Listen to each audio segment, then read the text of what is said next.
like to thank all the speakers of the last session for enlightening us on maritime Indo-Pacific order. And let's move on to the last session for the day. And that aims to focus on measures that promote resilience to these 21st century transnational threats, focusing on climate change and natural disasters. Please allow me to introduce the speakers for this session. We have on board Eric Nathan.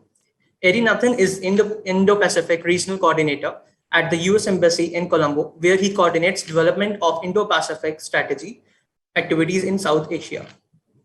He also served in Washington, Nepal, Spain, Iraq, Colombia, and Mexico. He has worked for the United Nations in a regional peace program and as legal counsel for the Pacific Island nation of Palau. Moving ahead, we also have Rachel Fleischman on our board, who is a senior fellow for Asia Pacific at the Center for Climate and Security. Rachel currently advises businesses and nonprofit institutions on climate change and circular economy issues at Insight Sustainability. She also had management positions at the Clinton Global Initiative Asia, the American Chamber of Commerce to the EU, and Sprint Corporation. And next, we have on board is Alka Kelkar with us. Alka Kelkar is the Director of World Resources Institute India, and she models the economic impacts of low carbon development pathways for India and supports climate action in Indian cities and states. She was also appointed by the Government of India to formulate India's science, technology, and innovation policy. And lastly, we have Professor Bronwyn Hayward on board, and she's a political scientist, and her areas of research are democracy, sustainability, and young people. Bronwyn is a professor in the Department of Political Science and International Relations and director at the Sustainable Relation Citizenship. In 2014, she was awarded UC Research Prize for Conscience and Critic, College of Arts, a 5-year prize. Her recent books are Sea Change, Climate Politics, and New Zealand and Children, Citizenship and Environment. With that, I would like to welcome Dr. Anjal Prakash, who is the Research Director at Bharati Institute of Public Policy at Indian School of Business, to proceed with the session. Over to you, Dr. Prakash. Thanks so much, Utsav, and a warm greetings to all of you, to our listeners and the esteemed panelists that we have. Just wanted to say that Professor Bronwyn Howard is going to join us via video link, a recorded link, because it's middle of the night, actually early morning in New Zealand, where she's from. So we thought it'll be nice to have her opinion through a record message. So that's one. Let me just start with the the context of this particular sessions, and it's actually timed in a time where we have IPCC's second working group 2, which is actually focusing on impacts, adaptation, and vulnerability. That report has been just out a week before. Now, I considered, and being part of the report as an lead author, I feel that this is one of the bleakest warning report. Nothing what we are saying actually in this report is new, because it is only building up on what the scientists have been warning so far. The content of this report actually is quite grim and upsetting. And also, like physical science report, which has come a year before, this is the knowledge that we are looking at is in terms of the global warming, and the impact it has on the lives of the people are going to be much more starker in the years to come. Coming to the Indo-Pacific region, which is actually home to about half of the humanities, and 7 of the 15 biggest economies actually houses in this region. It accounts for about 60% of the world economy and 2/3 of all economic growth over the last 5 years. But this region also faces major transactional changes with regard to climate crisis, and I would say climate catastrophe that is striking us day in and day out. Being home to about 70% of the world's natural disaster, it becomes imperative for the partners of the region to come together and reduce the vulnerability to the impacts of climate change and the environmental degradation. So with this word, I would actually invite our speakers here. Ari Nathan, as Utsav has already informed us about him. He's the Indo-Pacific coordinator of the US State Department. So Ari, over to you for your opening remark. Well, thank you very much. And thank you to the organizers of this conference. I'm very glad to be here with you all to discuss Indo-Pacific regional cooperation in the context of resiliency, and specifically resiliency to climate change impacts and natural disasters. This is especially timely as the Biden administration has just rolled out an Indo-Pacific strategy, or IPS as we sometimes call it, just last month, and it has a very, very clear emphasis on resiliency. The Indo-Pacific strategy also notes that our approach cannot be accomplished alone. Changing strategic circumstances and historic challenges requires unprecedented cooperation with those who share in this vision, end quote. And I think cooperation is one of the keys to addressing climate change and building climate resiliency. Interestingly, the introduction to the Indo-Pacific strategy specifically notes when discussing challenges to the region that, quote, climate change is growing ever more severe as South Asia's glaciers melt. Now, the melting glaciers of South Asia are definitely something that we're all familiar with. We've seen the photos of the disappearing glaciers. We know that what's sometimes called the third pole is slowly disappearing. And there's estimates, on how fast and how much the glaciers will disappear. What we do know for sure is that this is a problem. And it's a problem for the water in the region, and for the food, and for the energy. Obviously, as the glaciers diminish, we'll have less river flow and less water. This will mean less water available for agriculture and will therefore impact on food security as well as water security. And since many of these glaciers feed rivers that have hydropower facilities, this will also affect energy security. This is what brings me to my second point, which is that in thinking about climate change, I think it's really very important to think about it holistically. To not think of climate change, and particularly policy responses to climate change, in policy silos. But for example, to think of the food, energy, water nexus and how climate change impacts and resiliency steps can address that nexus. This also applies to disasters as well. In the Himalayas, and actually in the Andes as well, they talk about GLOFs, glacier lake outburst flooding. This is something that happens when you have essentially a natural dam created by built up ice, and then that ice melts and it breaks and that dam bursts. Well, obviously this can lead to significant natural disasters for the people downstream, but there's often hydropower facilities downstream that get washed out as well. So this creates significant energy security issues. Now, when we think about water and the impact on water of climate change, particularly in the Indian subcontinent, it's very easy to think about glaciers. We've all seen the pictures. But I think another significant area that we're going to need to really focus on more and more moving forward is monsoon and monsoon variability, particularly. As most of us here know, the monsoon deposits anywhere from 70 to 90% of the annual rainfall in the Indian subcontinent in 3 to 4 months. And traditionally, it's been very, very predictable when this when this rain will happen. And agricultural practices are based on that. Now, if the monsoon gets changed in any significant ways because of climate change, that will mean that the food security will be affected. The water might not be there when it's needed, or there might be too much, and that might lead to flooding. And flooding as a disaster is also something that's going to be quite likely.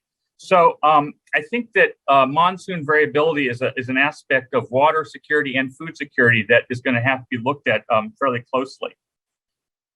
When climate change first started getting talked about, we used to call it global warming, right? Because that's what we were thinking. Oh, it's the heat. And climate change is, I think, is a much better descriptor because it captures more of the impacts of this. But global warming also reminds us, when we use that phrase, that just heat itself is a significant impact on people. Heat will lead to significant impacts on human health. It will cause deaths, as it has before, heat waves. And heat will also impact, the increased heat will impact on this water, food, energy nexus. Heat will lead to water shortages. Heat will lead to people using more air conditioning and impact on energy security. And heat will impact food security, not just because there's less water, but because many crops are very temperature sensitive. So I started out mentioning that cooperation is, I think, one of the keys for addressing climate change and building climate change resiliency. And that's definitely true. But I think a second key is really that we need to think about climate change, and particularly the policy responses to climate change, in an integrated, holistic way, focusing especially on the water, food, energy nexus, and try to avoid policy responses that are very much siloed. Thank you very much, and I look forward to the questions. Thank you so much, Ari, and thanks for bringing this together, the nexus approach to climate change. Very important point that you made. Glacier, global warming, these are the key words I'm hearing from you. Wonderful to see that there is a challenge which is actually being understood by the people at large, and the person like you who has been working on this area for long. Let me just go over to Rachel Fishman. Rachel, over to you for your opening remark. Thanks so much. It's a pleasure to be here. Thanks so much for the invitation. My role here today is to talk about climate security. What is climate security? It is really the panoply of risks stemming from direct and indirect impacts of climate change. And I'd like to present it in three categories. The first and most obvious is disasters. So as the number and intensity of storms grow, so does the need for rescue missions.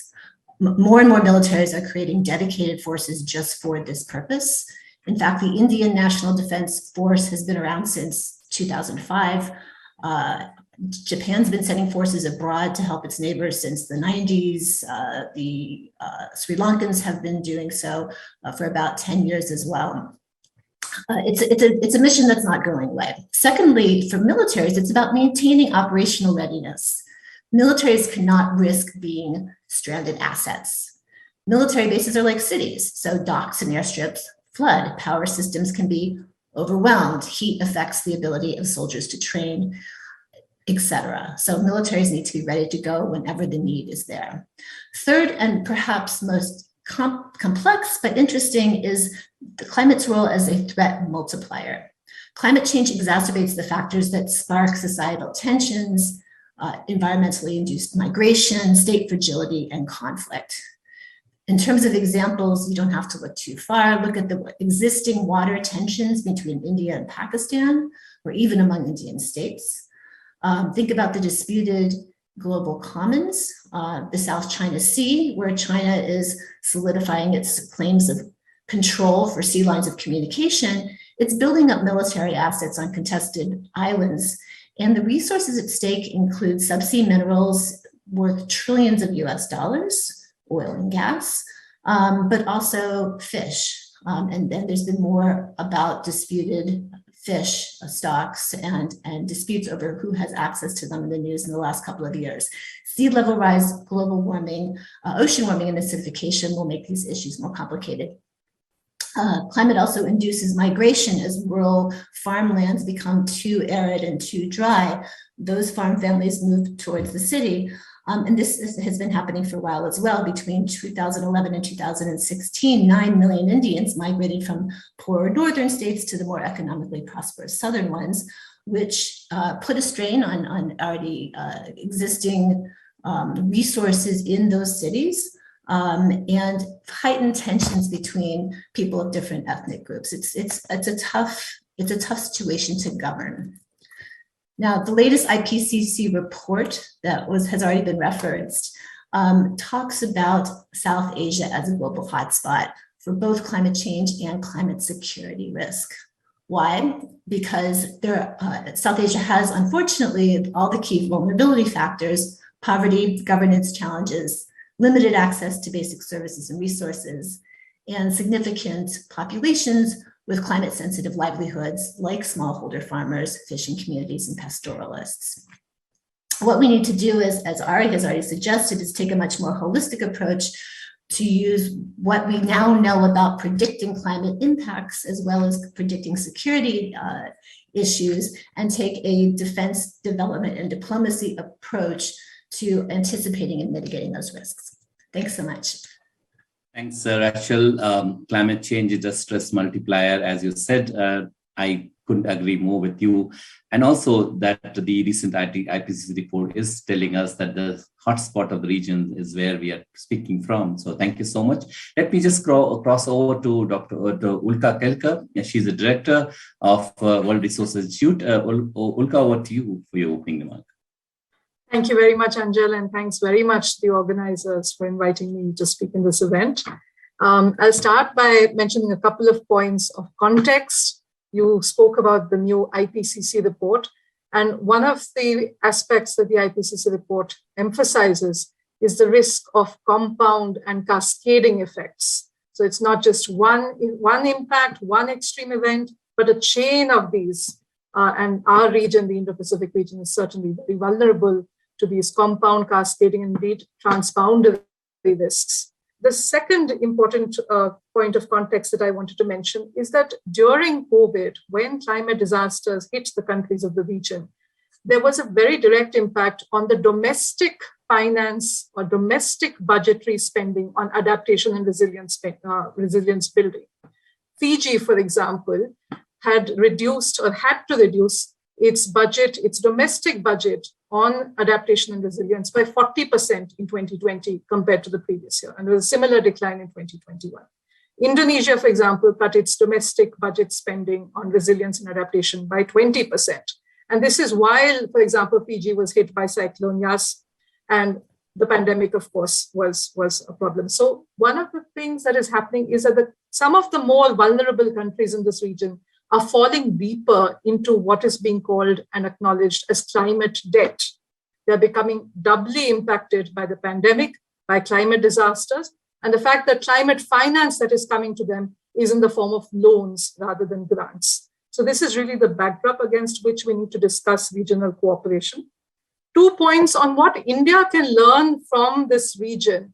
I think Bangladesh and other countries have been very successful in reducing the mortality due to climate extreme events, because they've really succeeded in early warning systems, evacuation, and other forms of disaster preparedness. So we can all learn from these examples, these experiences. The second is countries like Bangladesh, Nepal, and others have local adaptation plans. So adaptation planning is not just a top-down policy setting exercise determined by the national government, but by local municipalities, village councils, districts, and so on.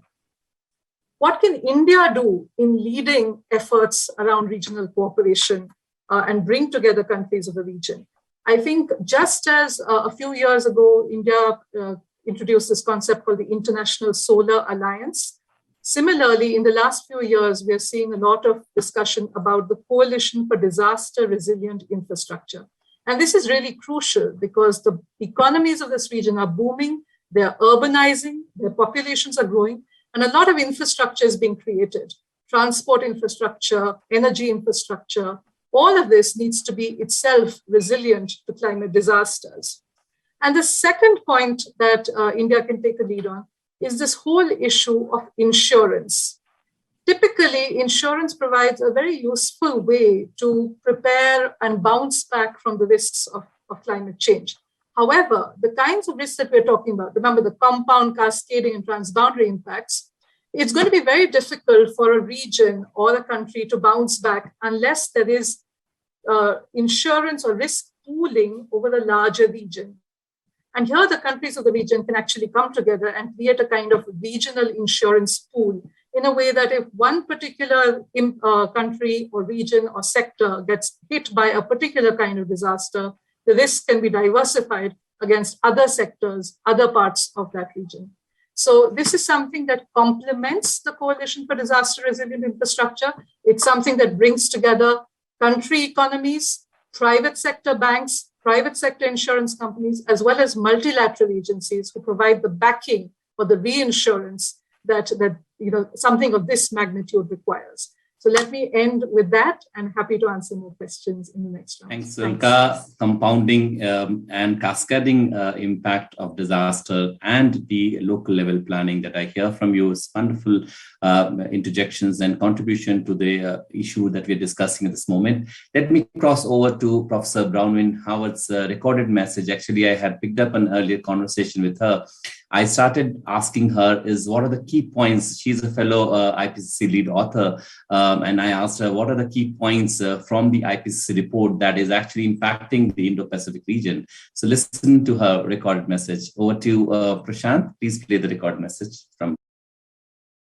Well, I think there's probably about 5, but if I can just very briefly, the things that I think matter. The evidence is telling us that we are moving much more quickly than we expected to reach the limits of what we can adapt to, both the soft and the hard.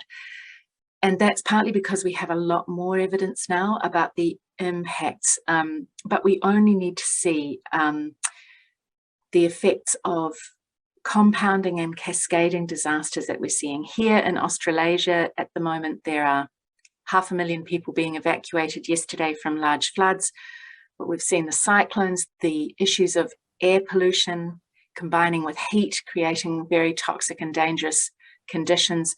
And people only need to know that to understand what compounding and cascading events means, the way that they move through systems and affect much wider areas as well. The other big issue that's facing all of our communities is that about 40% of the world, that's about 3.5 billion people, are now highly vulnerable to climate. And that's people who are particularly in the lowest incomes, disabled, Indigenous, elderly, marginalised, and children.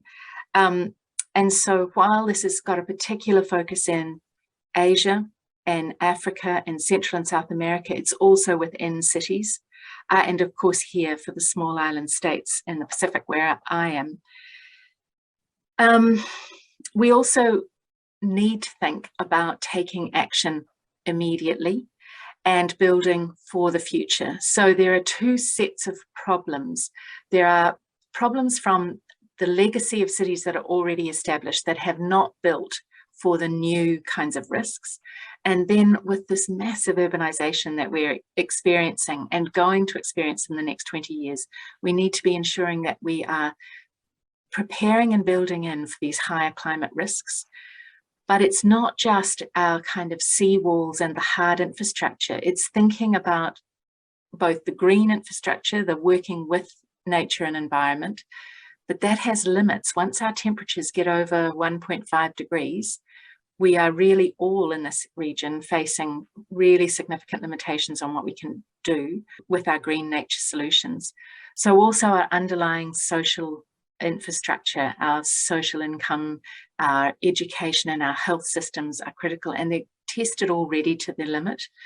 So I think when I feel very despairing about this report that's come out and what it means for our regions, I think the one thing I do find quite remarkable about this report is that 195 governments signed off a report that says that climate impacts are now issues of human rights, they're issues of climate justice, and actually part of the report in its summary talks explicitly about the effect of colonisation as well as marginalisation and inequalities that are continuing, driving our vulnerability to climate and driving an extractive economy that's impacting our climate. So that's a very significant shift in language and quite remarkable that it is signed off by governments.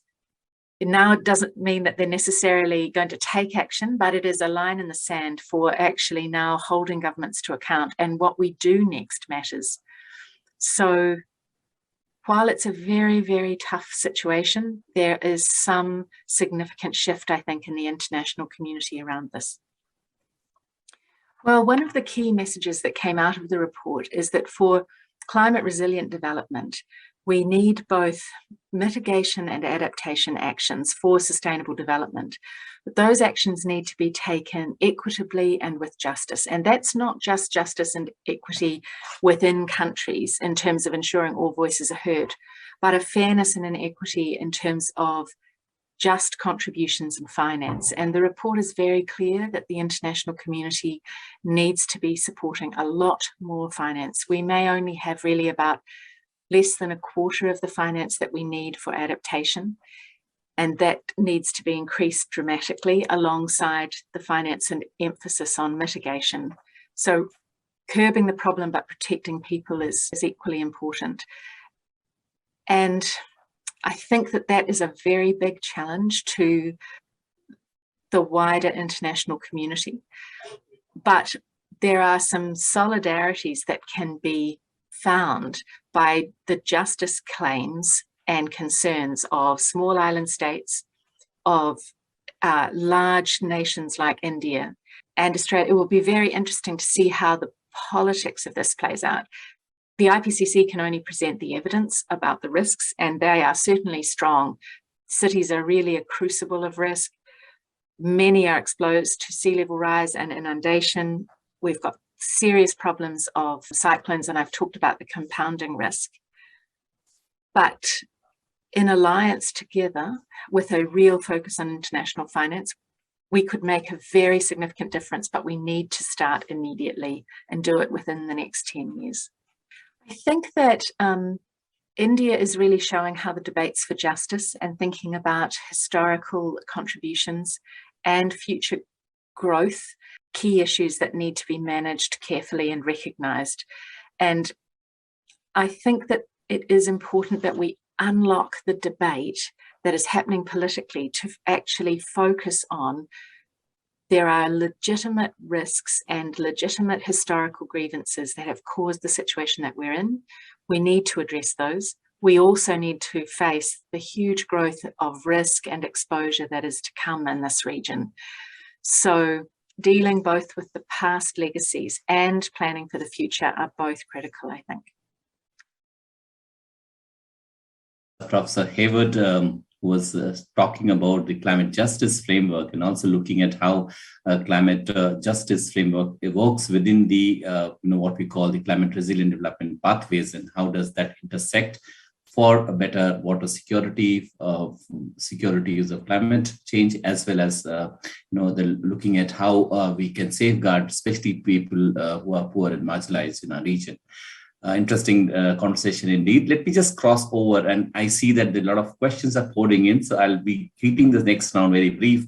Let me just go over to Arinathan and just ask him, we know that the new Biden administration has brought in a new Indo-Pacific strategy to address the threat of climate change. Can you just take us through very quickly what are the manifestations of this strategy for our region?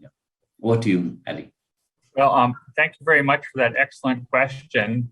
I'll start out by noting that the Indo-Pacific strategy is directed towards achieving 5 core elements. First, that Indo-Pacific is free and open. Second, that it's connected. Third, that it's prosperous. Fourth, that it's secure. And finally, fifth, that it's resilient.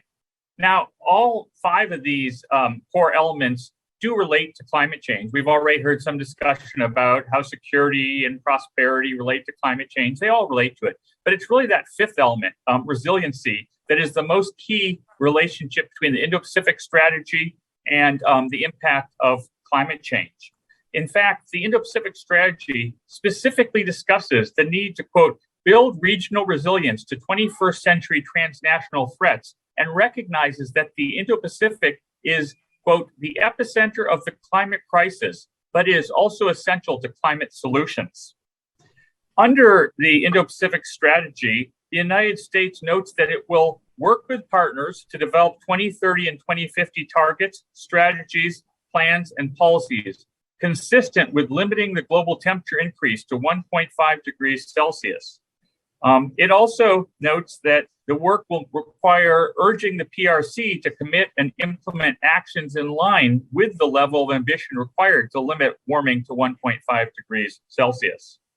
The Indo-Pacific strategy references a number of initiatives that the United States is taking. For example, Clean Edge, that stands for Economic Development and Growth through Energy, in which we're looking to incentivize clean energy technology investment and deployment, and to drive energy sector decarbonization and foster climate-aligned infrastructure investment. In doing this, the United States is looking to work with partners to reduce their vulnerability to the impacts of climate change and environmental degradation. And part of this will be supporting critical infrastructure resilience and addressing energy security. I start out my first remarks by noting the importance of cooperation in addressing climate change, and particularly in building climate change resiliency. And I think we probably all know that cooperation is built on shared interests, values, and especially shared visions. So I'd like to conclude my answer here by quoting the Indo-Pacific, which states that no region will be of more consequence to the world than the Indo-Pacific, and our allies and partners hold a common vision for it. By pursuing a strategy whose foundational pillars are shared, and by strengthening the region's capacity to realize them, the United States looks to lead with others towards an Indo-Pacific that is free and open, connected, prosperous, secure, and resilient for generations to come. Thank you. Thanks, Hari. That's wonderful to know that we are actually looking for a kind of a common vision for the region and for the Indo-Pacific countries to cooperate. Let me just cross over to Rachel. And Rachel, you earlier talked about the climate security in the Indo-Pacific region and the challenges therein. But how do we address this challenge? Can you just give us some examples of how it could be done? Sure. What I'd like to do is share with you the results of one particular study that I worked on with an international team of client scientists and security experts last year, the kinds of threats that we're up against, and then give 5 quick recommendations. So this team, and to give it away, the study was entitled "Melting Mountains, Mounting Tensions." Try to say that 5 times fast, and looked at projected climate impacts in the sensitive Black region, the line of actual control between India and China, and pulled out a couple really dangerous potential unintended consequences. So number one was looking at actually the array of troops that's up there today. There are several 100,000 troops arrayed up there in some of the harshest environment in the world right now for a battlefield. So more than 4,500 meters, -30 to -40 degrees, really tough, very low oxygen up there. The Chinese troops actually get daily regimens of oxygen and have special modular equipment, exoskeletons, to help them. I don't believe the Indians have that kind of equipment, but it's quite dangerous just to exist up there. In these harsh conditions, contact's minimal, but there's a strong warming trend that's been projected, and we've looked at how that's going to increase the military vulnerability to potential contact. As it gets warmer, there'll be more patrols, and patrols could mean more clashes. The warming also portends landslides and avalanches from those GLOFs, the glacial lake outburst floods that Ari mentioned, are a real threat up there, which could further endanger the troops and set off conflict. A second set of unintended consequences comes from the variable water flow of the Yarling Tsingtao, which becomes the Brahmaputra. There's already floods every year in Arunachal Pradesh and Assam states, and no transboundary river management treaty exists. Thus, it's difficult to know whether increases or decreases in water flow are due to manipulation or just nature. Downstream populations are sometimes suspect of what the Chinese are doing upstream, and the risk is actually really an attribution error of attributing Chinese action when actually it's just climate change. There's a complicating factor in that in November 2020, the Chinese announced that they're going to build a 60 gigawatt dam at the Great Bend, just about 40 kilometers north of the border, which in itself it's a seismically unstable area. It's going to create a lot of construction and therefore probably increase variability in the short term, although it actually could be positive in the long terms in terms of flow control. So there's a potential there for the next 10 or 15 years to have even more variability, even more finger pointing, which could be dangerous between 2 nuclear armed states. And these are problems that you can solve with a little bit of transparency and a lot of data and a lot of trust. So what are the strategies? Let me just talk about 5 strategies really quickly. First, project climate impacts and overlay mapping with known security risks. Once you know where the climate change is going to hit, where the security risks are, you can start to plan, equip, build scenarios, build military and civilian resilience accordingly. And particularly as this is a B school audience, systems thinking is particularly important here. Water systems, sanitation, food, heat and cooling, transport security need adaptation and resilience in a very holistic, systemic way. Second, early warning systems, particularly climate early warning systems for dangerous locations or divisive areas. So we talked earlier about fishing stocks being an area of potential contestation. So migratory fishing paths and information being shared on that. Third, climate change, climate smart energy systems, accelerating the transition to clean energy as quickly and safely as possible. Fourth is something I like to call data diplomacy. We need trusted, transparent sources of data that can prevent disputes or prevent them from escalating. This would be useful not only in the India-China border, but in places like the Mekong, where again, you've got multi-state situation with river water control and dams, which are of course incented by the need for clean energy, but downstream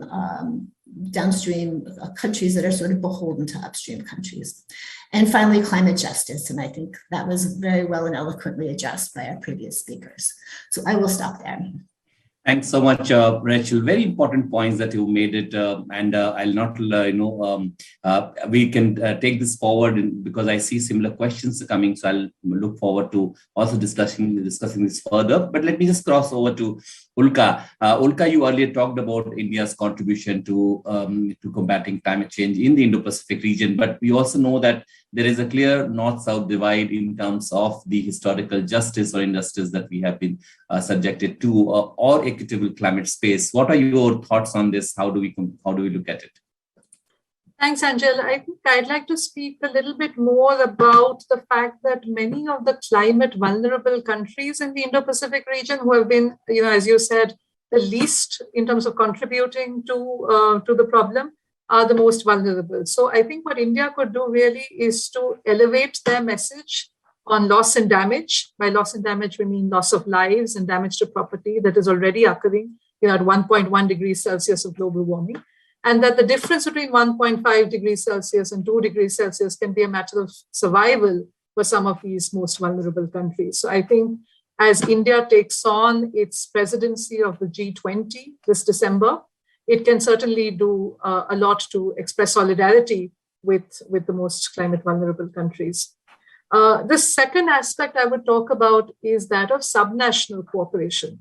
For a lot of countries like Indonesia or Australia or India, a lot of very meaningful collaboration can happen at the level of states or provinces, because our countries are so diverse that a lot of discussion can happen, a lot of experience sharing can happen at the subnational level. I'll give a couple of examples. We know that climate finance is scarce, but a number of Indian states are doing something called climate budget tagging. That is, they're going department by department, scheme by scheme through their budgets and identifying what portion of the departmental scheme's budget is going towards climate action or climate resilience or climate-friendly development.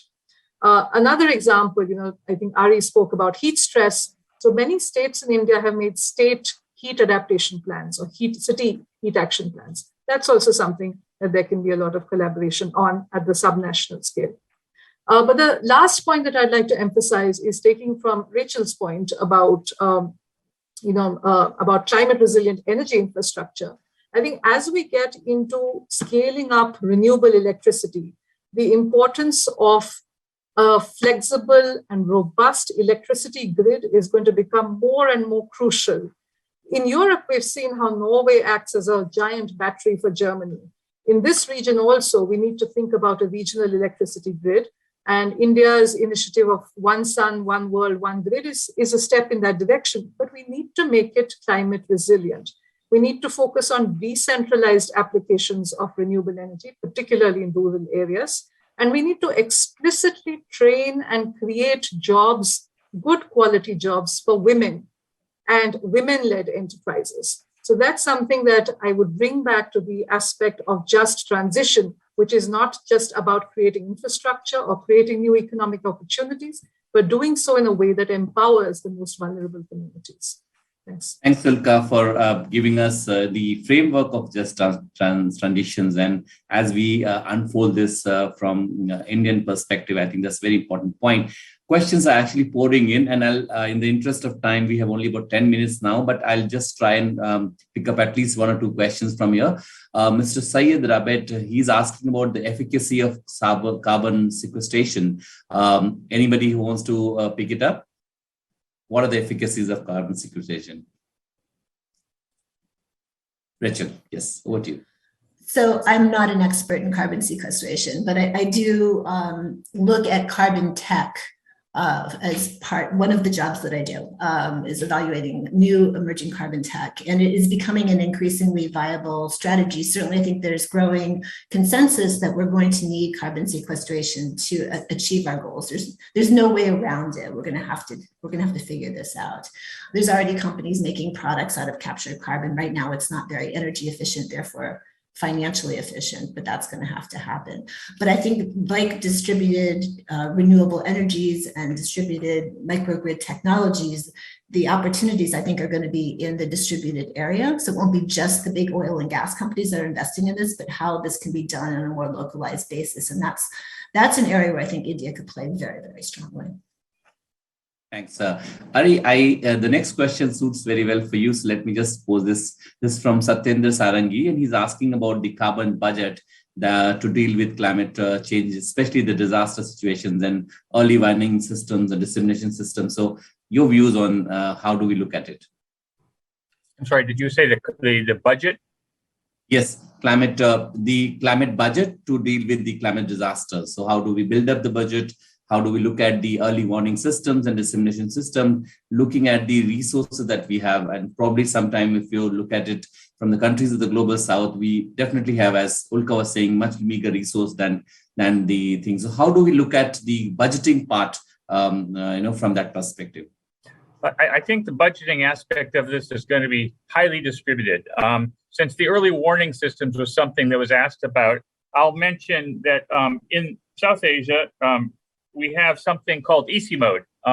It's a regional science for policy body headquartered in Kathmandu, Nepal, but that has relations and scientists from the entire region. They have a system there called Server. And that system focuses on taking satellite data and using that data to try to provide real-time information to people at a very local level. Sometimes they say it's from space to villages. And they try to look, for example, at when satellites see that there might be a fire starting somewhere, try to get that information as soon as possible out to those affected people. So that is a very effective early warning system. That happens to be done by a regional science for policy body here in South Asia. And that body is funded by a number of countries, including the United States, which contributes particularly to the Server satellite program. But there's a number of countries from outside of South Asia and from within South Asia that are all part of that program. And I think this type of distributed funding and a variety of different approaches to early warning systems is really what's going to be the most robust and in the long term reliable and effective. Thanks, Ari. Thank you so much for this.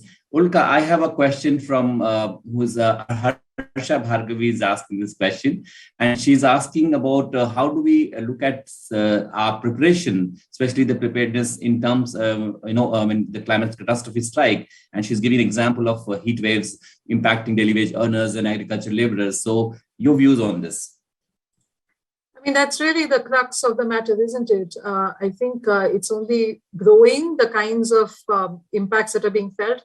And let alone in the poorer countries of the Indo-Pacific region, I think even last year when there were floods in Europe, I think it was something like a $50 billion disaster, just one flood event in Germany. So definitely this is really something that is very crucial. I think, again, I would take inspiration from some of the local adaptation planning that is being done in a lot of countries of this region.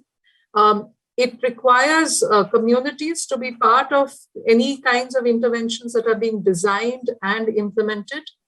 I think there was a question earlier about sequestration, and Rachel spoke about high-tech sequestration. But if you look at low-tech sequestration, mainly planting of trees, even that is something that will fail unless you take into account the communities on whose lands the trees are being planted, the kinds of species of trees, the alternative uses of the land, who has the rights to that land. So that is something that, that is really, there's no other way out of it. It's messy, but it has to be done. The IPCC report is, in fact, has warned us that we're already reaching soft limits of adaptation already. And as warming continues, more and more of these adaptation limits will be breached in sensitive ecosystems, and the communities who depend on these sensitive ecosystems for their livelihoods. So I think there are a number of specific interventions, specific experiments and good practices that are being tried out. What is required is really a framework that brings it all together, creates the right kinds of institutions, particularly at the very local scale in our villages and cities, and empowers them to take the kinds of actions that are required. Thanks, Ulka. Questions are pouring in, but I'm completely running out of time. So just in the interest of time, let me just summarize this a session in a couple of points that I would like to put forward. I think apart from this, the issues that we discussed, especially for disaster preparedness, we also need to focus on what we call the science policy dialogue. So this kind of information sharing and the dialogue that we are having, especially with the Indo-Pacific regions and the countries of the region, must do this, because that's one way forward to at least looking at the problems and the solutions therein. So thank you so much. I'm running out of time, so I have to close this. Thank you so much for all your participation. Over to you, Utsav.